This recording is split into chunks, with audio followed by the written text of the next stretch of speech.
Half an hour has passed since the sun disappeared below the horizon. The fiery hues that filled the sky began to fade, and after work crowds began to flock to the beachfront bar. Dan knew it was time to say goodbye and go home. But of course, his colleagues didn't let him go without a couple of congratulatory pats on the back. When he finally got to his car, he texted his wife, Cindy, that he would arrive later than planned. This evening, in honor of his success, was a pleasant surprise. Dan Cattle has been with MW Designs for almost 6 years. It was one of the largest architectural firms in the Midwest. Dan has helped the company win numerous design awards and secure dozens of clients for prestigious projects. Dan has spent the last several years working on large high-rise building projects in Chicago. But despite all his achievements, Dan had difficulty convincing the company's founder and CEO, Eric Tangle, to give him a raise. Eric was incredibly thrifty. He built his company through hard work, determination, and years of 14-hour days. It's been almost 16 years since a car accident took the life of Eric's wife. Police said her car went off the road and crashed into a tree. It was assumed that an animal could have run out onto the road since there were no weather or alcohol reasons for the accident.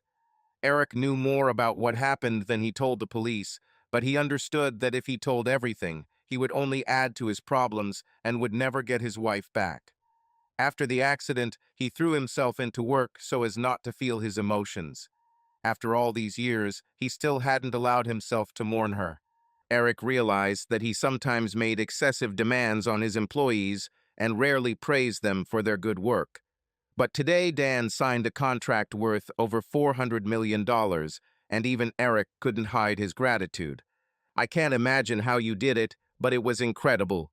You signed the largest contract in the history of our company, and I could not even think that we would have any chance." Dan smiled widely at Eric's unexpected praise. "It was a team effort. Molly and Jake did a great job preparing me for the tender."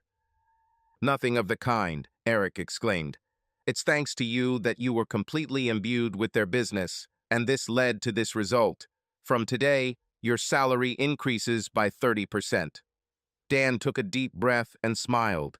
He and Cindy were finally one step closer to the financial stability needed to start a family.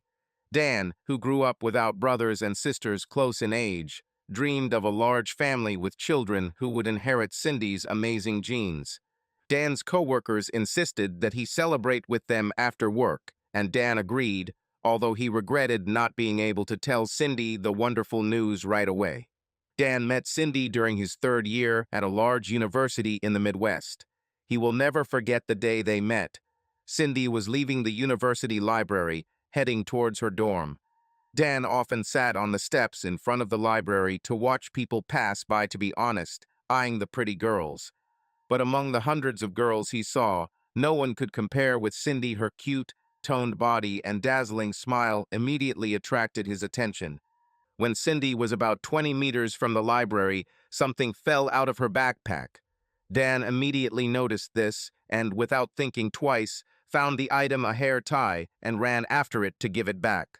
"Sorry, miss, I think it fell out of your backpack," he said, walking up to her. "Oh yes, thank you. Well, are you my knight in shining armor?" "I would probably be looking for her forever," Cindy replied with a grateful smile, noticing how hard Dan was breathing after he caught up with her. He had clearly gone to great lengths to return such a trifle, and Cindy suspected that he was simply looking for an excuse to talk to her. The guy was quite handsome and charming, and she thought she wouldn't mind getting to know him better. Dan Cattle," he introduced himself. "Nice to meet you, Dan." "I'm Cindy," she replied, adding jokingly, "How can I repay you for this?" "Maybe we can meet tomorrow at this time for coffee at Starbucks on campus." Dan himself was surprised at his courage and half expected her to refuse. "I'll be happy to meet, but can we reschedule an hour later? At this time, I have a couple more." "Great," Dan agreed. "See you tomorrow, Cindy." Now Dan has a new favorite name in English. He wondered why he hadn't noticed what a beautiful name it was before. The coffee meeting went great, and within a couple of weeks Dan and Cindy were practically inseparable. Dan not only went to Cindy's gymnastics competitions, but also to her daily practices. He sat in the stands with his laptop, pretending to study, when in fact he was constantly distracted by Cindy's body in tight gymnastics tights as she performed acrobatic tricks. Cindy later joked with her friends that Dan didn't seem to do much during these practices except look at her. At 5 feet 4 inches, Cindy was the tallest gymnast on her team. Her shoulder-length blonde hair and size 3 breasts made her somewhat out of shape for the sport. But Cindy outperformed her teammates in almost every routine and remained calm and collected throughout the competition. Cindy's talent was noticed when she was 10 years old, and, with the exception of a few weeks after 2 injuries, she has been training 6 days a week since then. She was loved on the team, despite the envy of those who were not included in the competition. Cindy became the team's youngest captain and was determined to help the team succeed. Cindy was the youngest of 3 children in the family.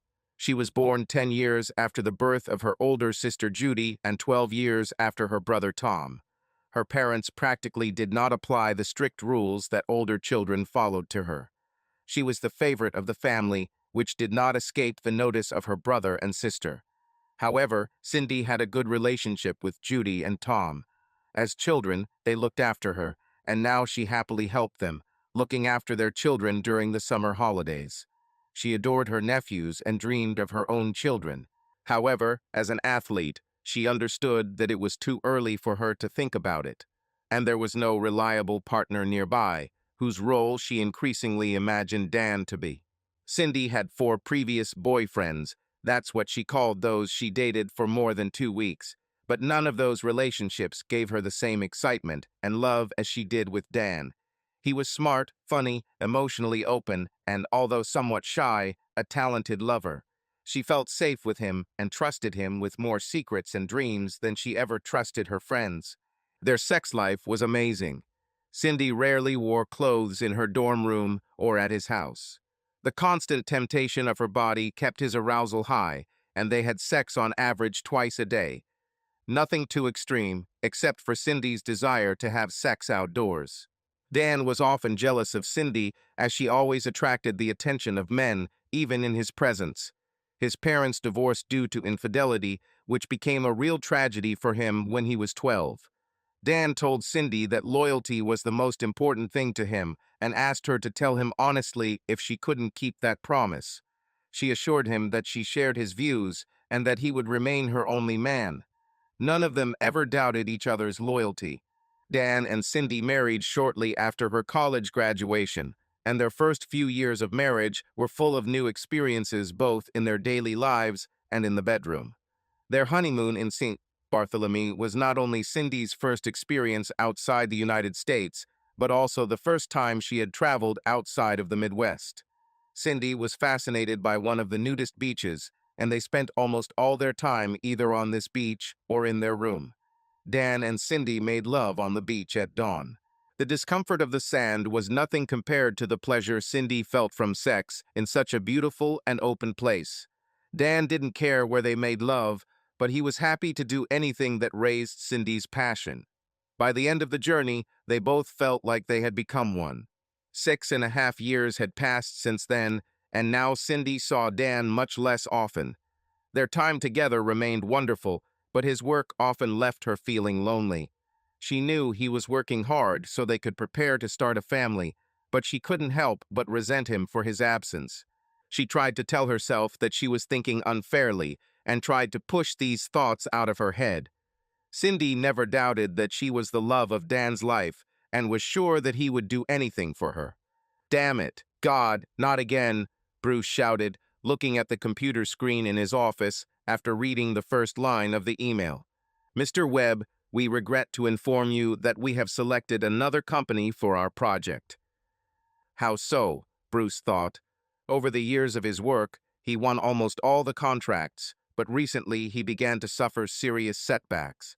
However, this failure turned out to be the most painful, since a contract worth almost $400 million could secure the company for the coming years and strengthen his authority in the eyes of his colleagues. Luckily for Bruce, his father was the founder and majority owner of Foundstone.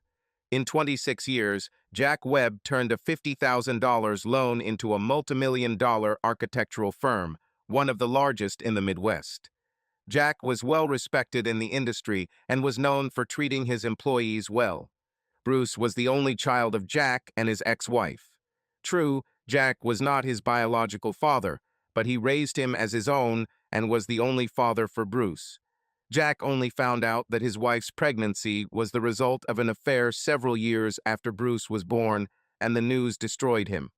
But when his wife became addicted to illegal drugs to numb her guilt, Jack decided to gain full custody of his son and raise him on his own with the help of a nanny.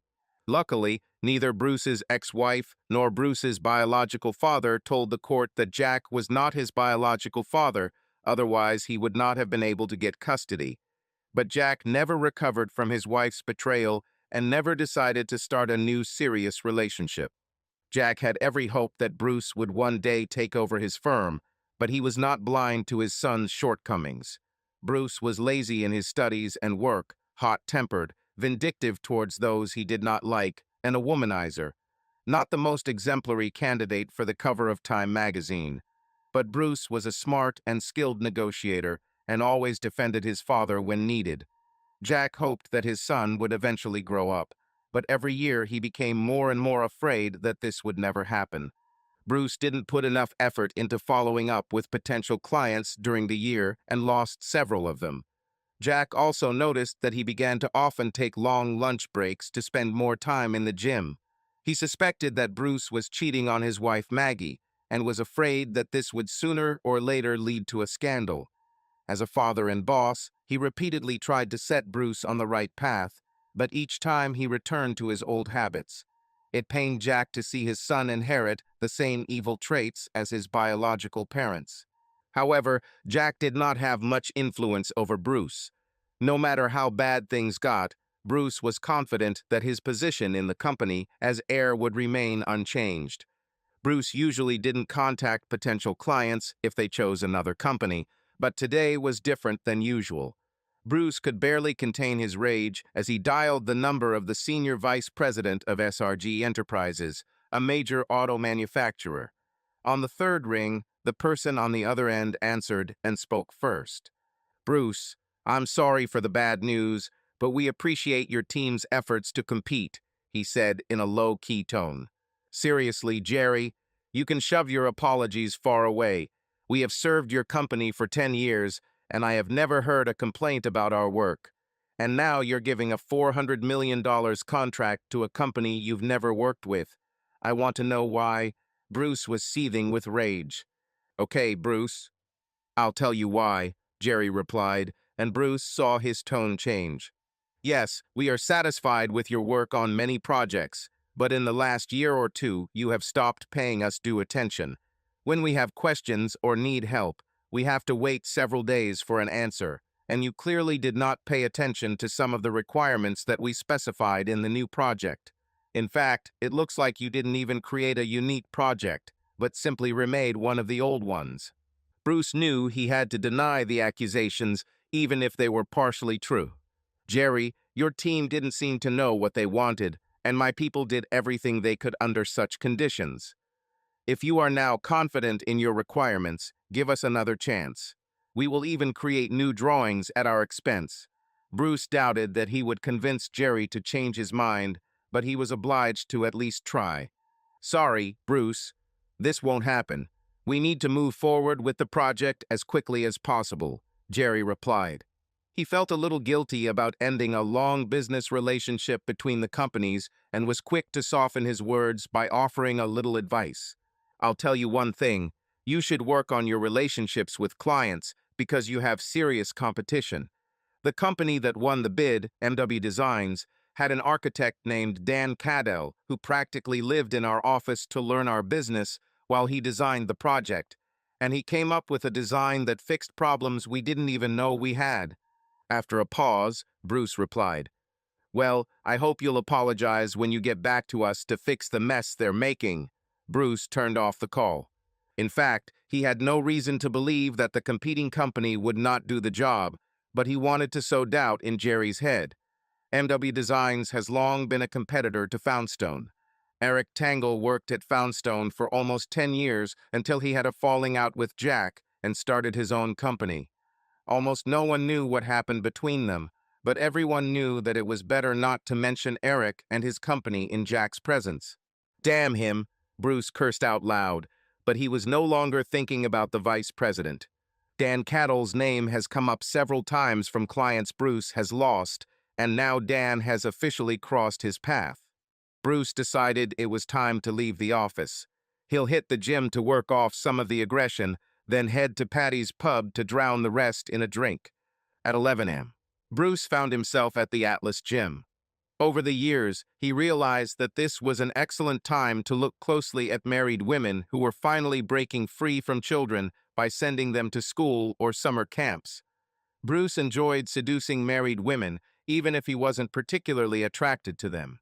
He loved seeing that look in their eyes that let him know he could have them. The feeling of victory was exciting. It always boosted his self-esteem, knowing that he was superior to their husbands. When he managed to get them to admit it, he felt as if his erection could last forever. Arriving at the gym, he walked up to the front desk to say hello to Jace.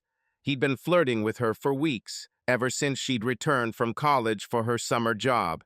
He liked to tease her, but he planned that by the end of the summer, he would definitely get her. It never occurred to him that this innocent communication would lead to vital changes. As Jace rolled her eyes at his advances, a pretty blonde walked up next to him. She wore a white t-shirt and pink leggings that showed off her toned body. She turned to Jace, saying that she had arrived for the massage at 11 a.m. and apologized for being a little late. "Your name?" Jace asked with a friendly tone. "Cindy Cadell. I have an appointment for a sports massage with Jason." At first, Bruce was annoyed that the blonde had interrupted his conversation with Jace, but then he was speechless when he heard her last name. It can't be, he thought. What are the chances? It had to be just a coincidence, a girl with the same rare last name. Bruce was sure that she had nothing to do with his new enemy Dan Cadell, but still decided to make sure.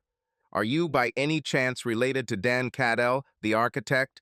he ventured to ask, expecting a negative answer. "Yes, he is my husband," Cindy answered automatically, before she had time to realize that perhaps it was worth finding out how this man felt about her husband. She specifically chose this gym because it was in the city center, close to Dan's office, which made it possible to sometimes have lunch with him. She was also attracted by some of the anonymity of the place. Friends and neighbors loved to gossip about everyone in the gyms closer to home, and this really embarrassed her. "Wow, nice to meet you," Bruce responded quickly, trying his best to remain calm. "Dan is lucky to have you." He tried his best to come up with a plausible legend for his appeal, realizing that he had not expected such an answer and now must be as careful as possible. "Thank you," Cindy smiled. "Do you work with him?" "Our companies collaborated on a project a couple of years ago," Bruce replied, pretending to be calm and collected. "By the way, my name is Bruce. Nice to meet you. Cindy, right?" he asked, smiling slightly as she held out her hand for a handshake. Cindy blushed slightly when he took her hand. Bruce, with his sculpted jaw, powerful muscles, and confident, almost predatory charm, embodied a type of masculinity that made a deep impression on her. At that moment, Jason, the massage therapist, approached the counter and invited Cindy to come into the office. "Nice to meet you, Bruce. Perhaps we'll see you here again," she said goodbye, leaving behind Jason. Well, that can be guaranteed, Bruce thought, but of course did not say it. He understood that he needed to carefully consider his future plan. This day, despite the initial disappointment, now seemed not such a failure. Bruce even thought about not going to the bar, but then remembered what a big contract he lost today. "A couple of glasses won't hurt," he said to himself. "And in the evening, I'll still have time to think about how to take advantage of this situation." Bruce took another sip of Four Roses single-barrel bourbon and realized that now he would have the chance to ruin Dan's life at any moment. Soon Bruce will discover Cindy's weak points and seduce her. Bruce was a womanizer. He knew how to charm women, how to surround them with attention. He listened carefully to their stories of life and always told them that they deserved more attention and support than they received from their husbands. Then he would find an excuse to start touching them, completely innocently at first. It was a proven pattern, although he didn't always stick to it in the same order. Bruce studied massage therapy in his spare time in college and considered it one of his best investments. He believed that his reputation as a massage master helped him attract and retain women more than any other skill he had. This has now become his main method of attracting married women to the studio outside of the gym. A few years ago, Bruce rented a small studio for his massage services and installed hidden cameras to record everything that happened there. He loved to feel like he was in control, even though the women didn't know about the recording. Before meeting Cindy, Bruce convinced himself that he would never send out these tapes. They were for his personal pleasure if he needed a morale boost. Having plotted revenge, Bruce now focused all his attention on seducing Cindy. Everyone thinks Dan takes such good care of her. Well, buddy, watch, he said out loud. Bruce knew that next time he would have to be extra careful because mistakes were not allowed here. He considered the most difficult task to persuade Cindy to massage outside the gym, so he had to get a job as a massage therapist at Atlas again. In truth, Bruce was never an Atlas employee, but he pretended to be one on several occasions. Day shift manager Roxy was his client in a special sense. They were lovers, in fact, and Bruce convinced her to let him cover for the employees during their lunch breaks. Bruce tried this several times, and each time it helped him move from massages on the gym grounds to meetings outside the gym. Roxy also had to convince Cindy to try Bruce's massage. Bruce regretted that he had told Cindy that he knew Dan earlier because it risked her mentioning him to her husband. It was even harder to explain his role at Atlas when she knew he was busy with something else, most likely design or construction. However, Bruce was confident that he could work around these difficulties. It would take a little more effort, but he was willing to play the long game. The next day, Roxy informed Bruce that Cindy's next massage was scheduled for Thursday at 11 a.m. This gave Bruce 2 days to prepare. Of course, he didn't need to practice his massage or seduction skills, but he was grateful for the time he was given to explore Cindy's interests and prepare for their conversation.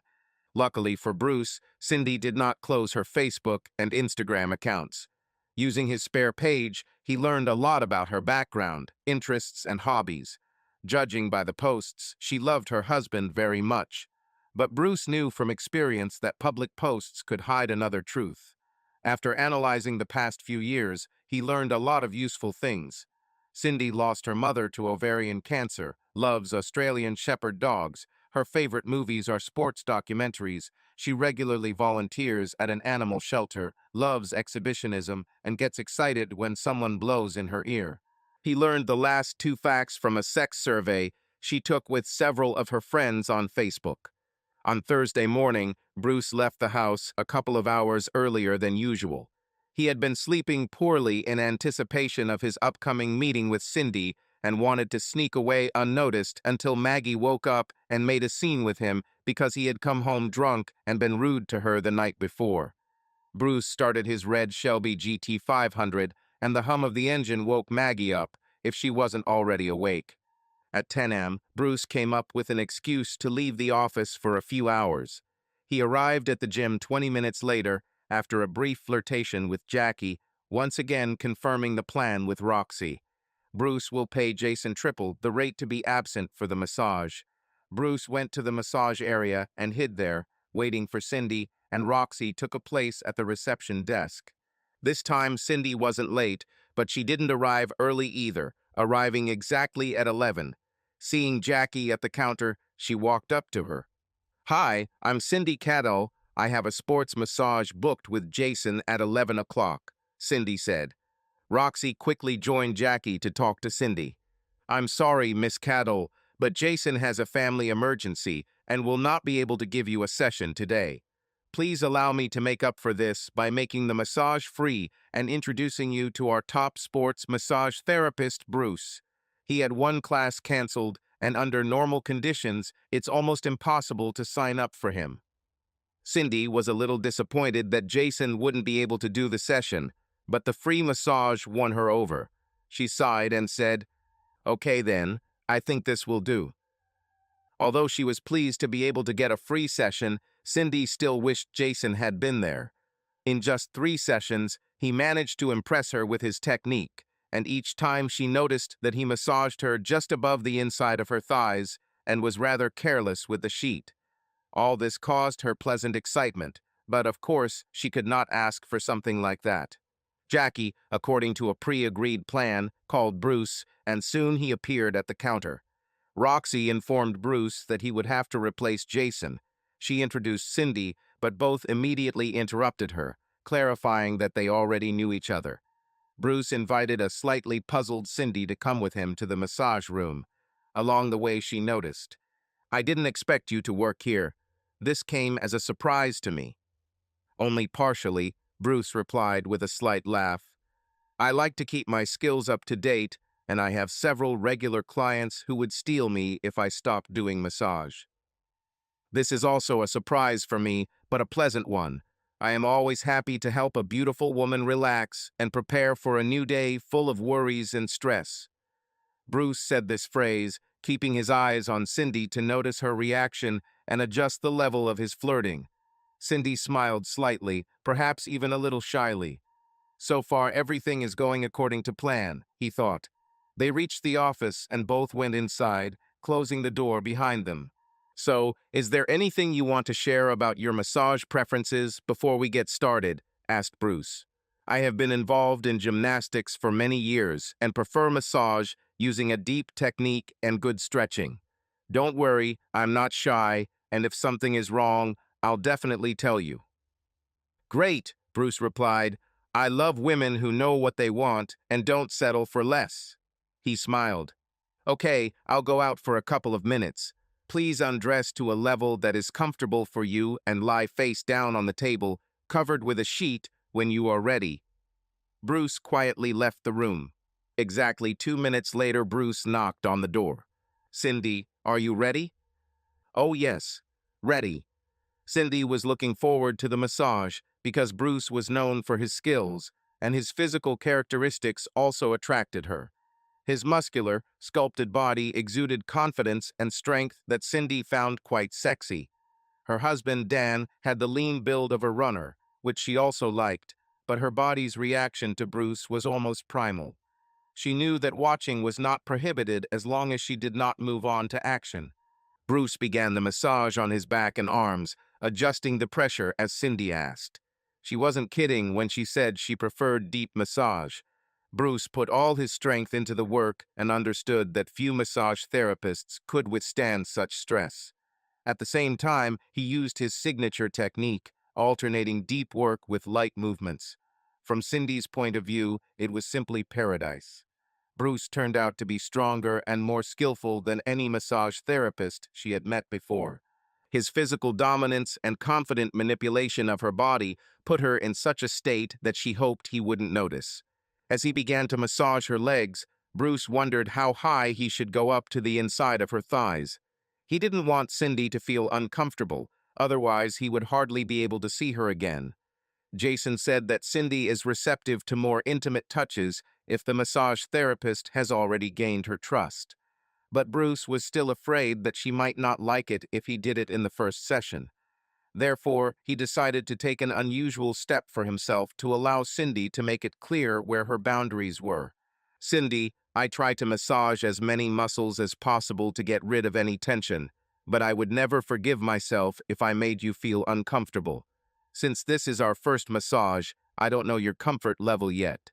So when I massage your upper legs, please promise to let me know right away if I go higher than you are comfortable with, okay?"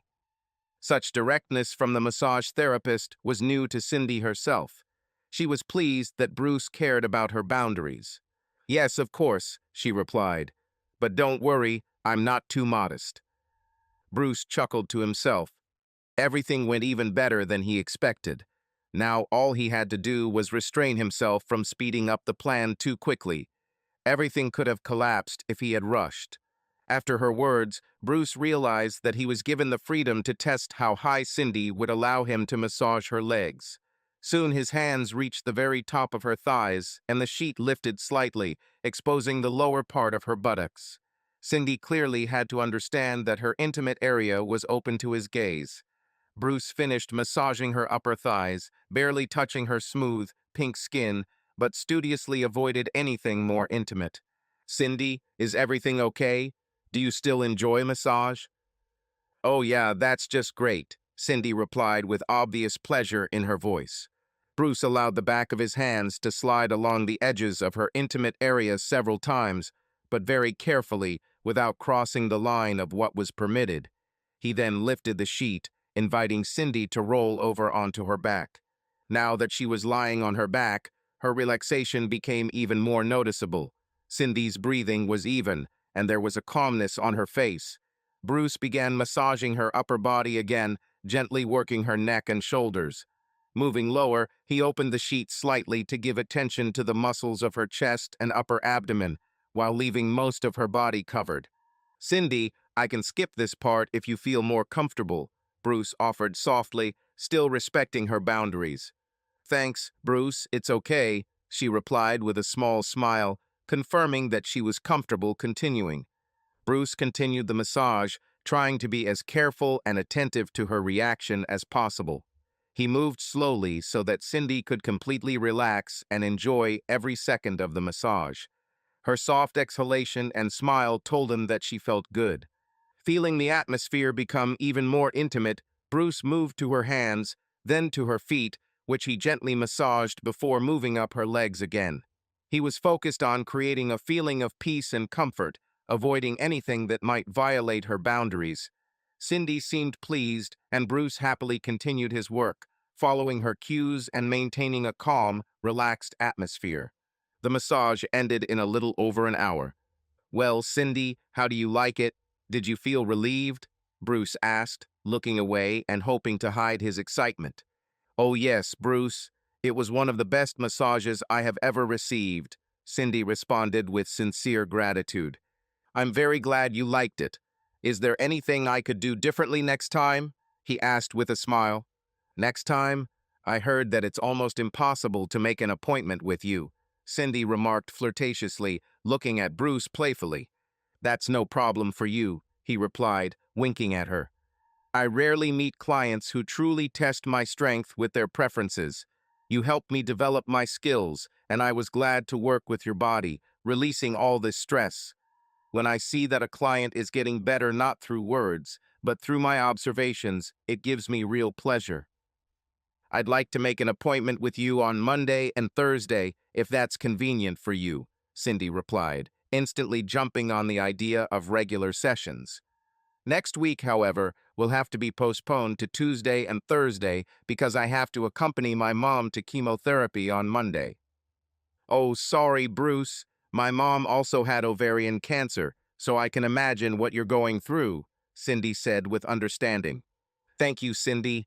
How is your mom doing now?" Bruce asked, giving his face an expression of sympathy. Cindy winced, realizing that she had made a mistake by mentioning her late mother and not wanting to worry Bruce again. "Unfortunately, she is no more," she said quietly, trying to avoid unpleasant details. But from the expression on Bruce's face, she realized that he had already drawn the necessary conclusions himself. Cindy felt remorse, leaving him with sad thoughts after everything he had done for her. "Tuesday and Thursday are great, same time." Cindy immediately perked up to distract Bruce from the topic. "Yes, I can find the time even if I have to reschedule another client," Bruce replied with a slight smile. "Great, I'm looking forward to it," Cindy said with obvious enthusiasm. "Me too. Now I need to get back to my day job, so I'll leave you to get dressed and leave when you're ready." Bruce said goodbye and left the room. On the way out of the hall, Bruce exchanged a pleased glance with Roxy, who smiled, realizing that their plan had worked. As he got into the car, he couldn't help but feel a rush of satisfaction at how perfectly everything had gone. "If things continue like this, maybe in 10 months she will be carrying my child," Bruce thought, laughing. Of course, this is not part of the plan, but everything else will now be a mere trifle. In the next 2 sessions, Bruce used the same massage techniques and maintained the same boundaries in terms of intimate touching. He and Cindy began to grow closer, finding an unexpectedly long list of common interests, even if some of them were, to put it mildly, recently discovered by Bruce. In the fourth session, Bruce decided to increase his intimate touching to better understand Cindy's limits. This time, touching her more intimately, trying to see if Cindy liked what he was doing. She responded with a soft, muffled sound as her mouth remained half open, revealing pleasure. Bruce took this moment to study her reaction a little more. He began to make gentle circular movements, which caused a wave of feelings in her. After a few seconds, she clenched her legs as a wave of emotion washed over her. "Good girl," he praised her.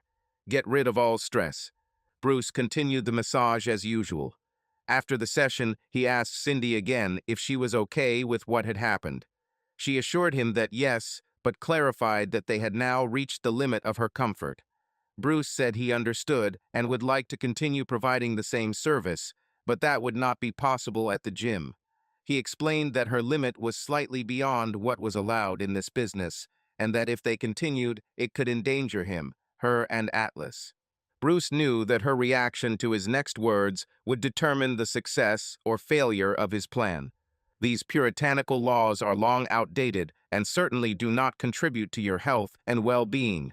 But I can offer a solution. Most clients meet me at the studio 2 blocks away. And before you get scared, don't worry. This is not my home. This room is equipped exclusively as a massage room. I charge half the price here at Atlas, and clients can customize how they prefer to receive the massage. I will be happy to provide you with recommendations if needed. Some employees here also prefer my services outside the gym because it is cheaper. Well, I certainly don't want to give up your messages, and I enjoyed getting to know you. It seems like we have so much in common. So the choice is between the massage that I received last time, but for a higher price, and the one that I had today, but for a lower price. I think I'm ready to check out your massage studio, but please don't be offended if I prefer to get my massage here. Of course, this is quite fair. Let me write down the address, and we will plan our meeting on Thursday. You are under no obligation if it doesn't suit you. Your comfort and safety are my top priorities. Returning to work, Bruce had mixed feelings about how the transition to his studio had gone. It's good that she agreed to consider this, but there is a risk that she will refuse at the last moment, he thought. I need to make the studio look more professional by Thursday if I want this to work. So better lighting, maybe a waterfall, more candles, and a fake license on the wall. Cindy returned home without even checking to see if Dan was available for lunch. She had too many thoughts in her head. Today, she received the best massage of her life and was completely captivated by Bruce. Deep down, she knew that she had not yet crossed the line, but she was worried that if Bruce pressured her, it would be harder for her to remain faithful. Luckily, he seems comfortable with the boundaries she sets. But she was concerned that meeting him outside the gym might pose unnecessary risks. Does she really need to experience pleasure to enjoy a massage? And does she make it impossible for Dan to cope with her arousal? Cindy was annoyed and wondered if she should cancel the meeting outside the gym. She decided to think about it for the night and make a decision tomorrow. Hoping that on their date tonight, she would be able to take out her excitement on Dan, even if it was no longer built up. It was a little after 5 o'clock in the evening when Dan called Cindy at home. She expected him to say he was on his way home, so she could get ready for their evening of dinner and dancing. "Hello, dear.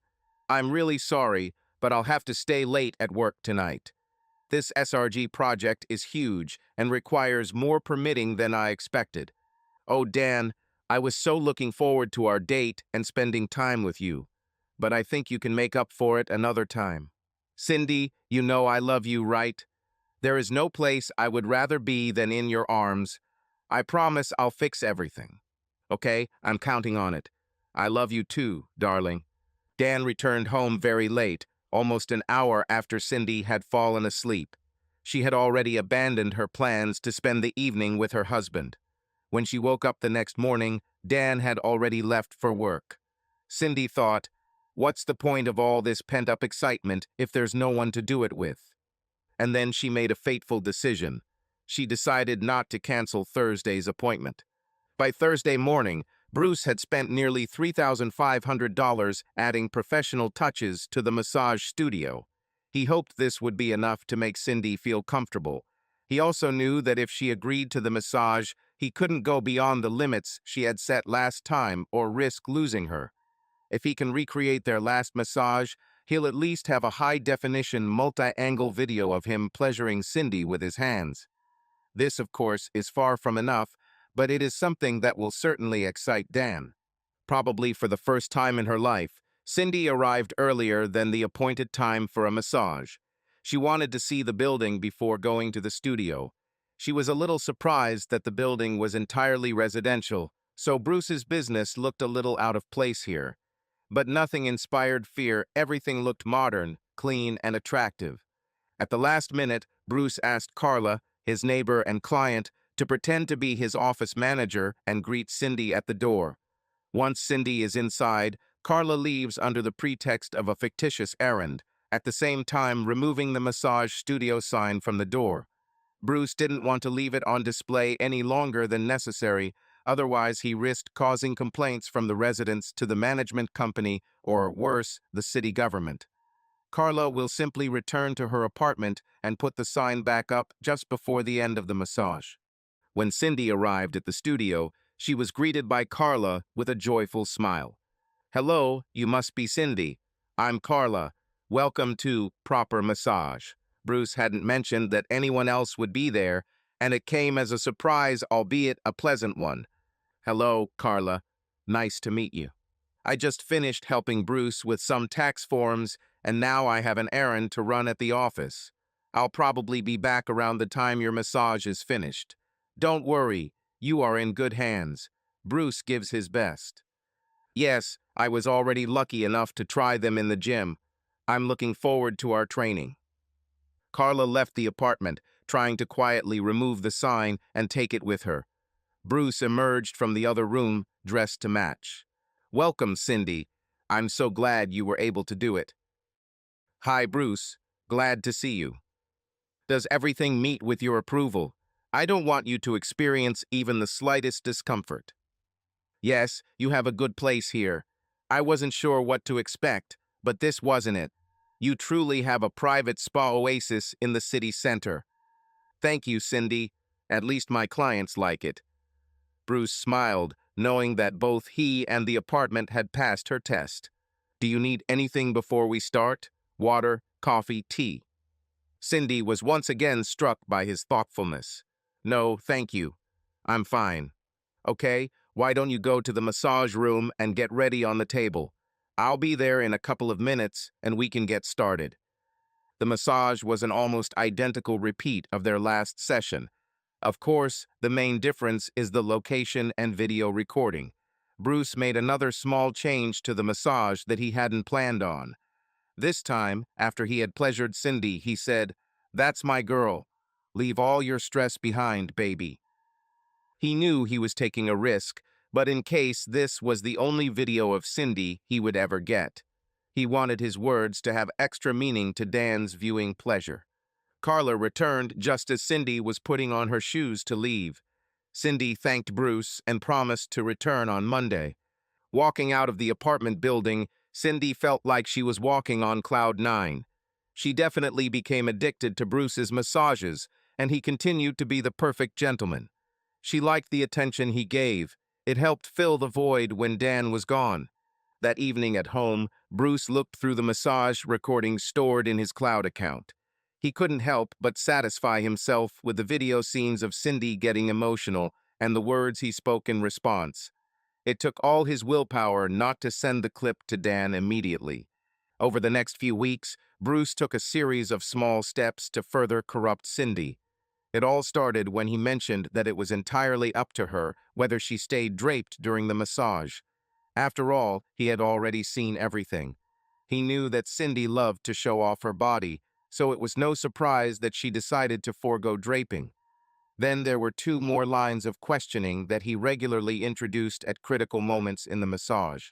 The first line of interrogation began as he massaged her shoulders and back.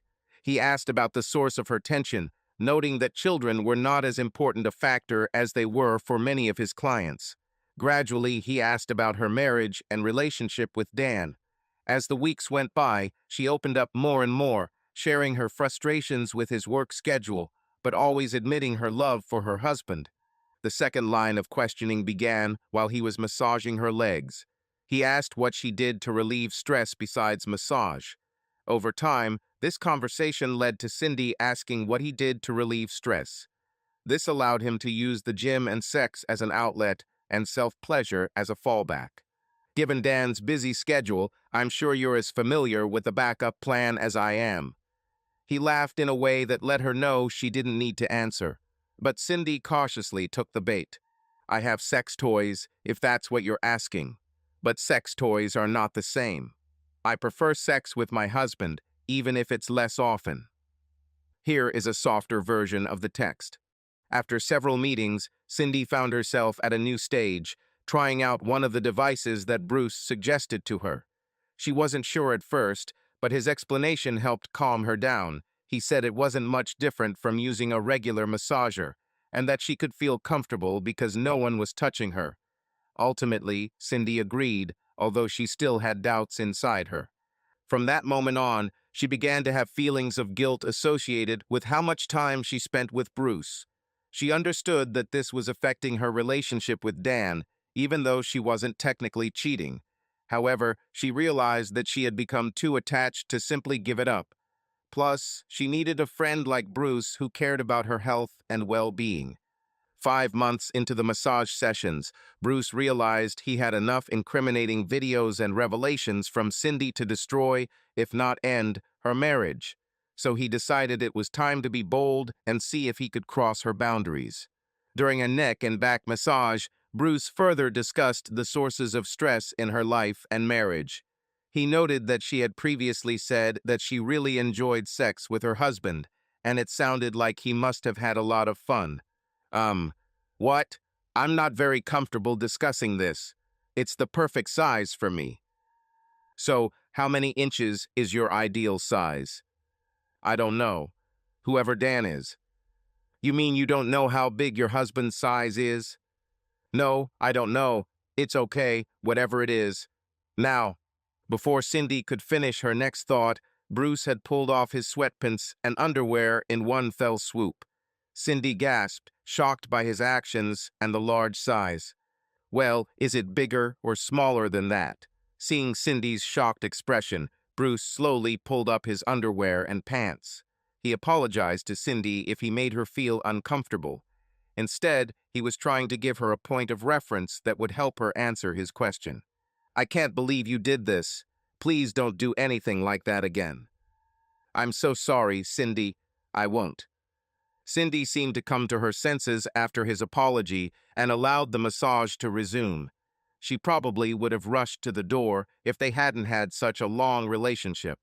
And only half an hour later, Cindy was about to leave the massage studio. Bruce said with a wry smile, "You still haven't answered my question, more or less. Guys, smaller, but still perfect for me." Are you sure? Have a safe trip home, Cindy. Bruce closed the door behind her. Cindy wasn't sure if Bruce had asked if she was sure that her husband was smaller or that he was perfect for her, but she knew that today Bruce had crossed a line that didn't sit well with her. She will have to seriously think about ending her meetings. Bruce, on the other hand, knew that she would fight her feelings, but he would win. He managed to get her to admit Dan's deepest flaws, and he implanted in her mind an image of his size that he knew she couldn't forget no matter how hard she tried. In the end, Cindy showed some fortitude by canceling the next appointment. A friend invited her to go to lunch, which gave her an excuse without resolving the internal conflict. However, Bruce wasn't worried. For several months now he had seen in her eyes that she was addicted to their sessions. His apology and explanation of his actions would be enough to give her a reason to resume the sessions. She needed to work through her inner conflict before they could remove all restrictions. When Cindy returned for the next session, Bruce emphasized the importance of drinking and offered her some water to start the session. Unbeknownst to Cindy, Bruce had added some of the drug to the drink. This was the first time he had used Cindy, and he promised himself that it would be the last time. He was proud that he had achieved everything without them, but now they could provide the decisive impetus for the beginning of a physical relationship. He knew that she dreamed about him. She was probably even playing with herself while thinking about it. He was simply helping her take the next step. 30 minutes after the massage began, Cindy felt very good. Bruce's touch was electric, and his voice was like a dream. Today, he ditched the underwear and wore yoga pants made of thin modal fabric. Cindy talked a lot more than usual, mostly about the colors of music and the sounds of love. She was so lost in thought that Bruce had to get her attention several times before she realized what was happening. Is this for me?" she asked with a smile. "You are the reason for this. It can be yours if you want it. Although I don't know if you're ready enough for this," Bruce replied with a grin. "Let me be the judge of that," Cindy replied. When she saw what was behind those words, she gasped, a little worried about what she could expect. But something inside her forced her to move on. It took Bruce several months for Cindy to fully adjust to their new relationship. By that time, they had become much closer, and he even recorded moments of their communication. At some point, Bruce began to involve Cindy in role-playing games related to humiliating her husband. He assured her that it was just a game and that he just liked such fantasies, but it was important for his arousal. Over time, she agreed to play along with him. She told him the words she knew he wanted to hear, mocking her husband's shortcomings, even though she thought it was just part of the role-playing game. Cindy refused to make most of these statements for several months.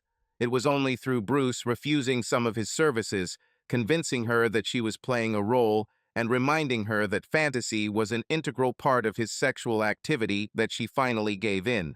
Once she did, Bruce complimented her acting skills, helping her really sell it. By the time Bruce edited together a highlight reel for Dan and several websites, no one had any reason to doubt her sincerity and enthusiasm. Bruce exceeded all his wildest expectations. He had everything he needed to completely destroy Dan, but he was enjoying his newly trained sexy slut and didn't want their relationship to end just yet. Subscribe to our channel so that your love doesn't cheat on you, and go ahead and listen to the next story, because this story is nothing compared to the next one. If you're under 18, don't even think. Click to the next one. Click to the next one. Click to the next one.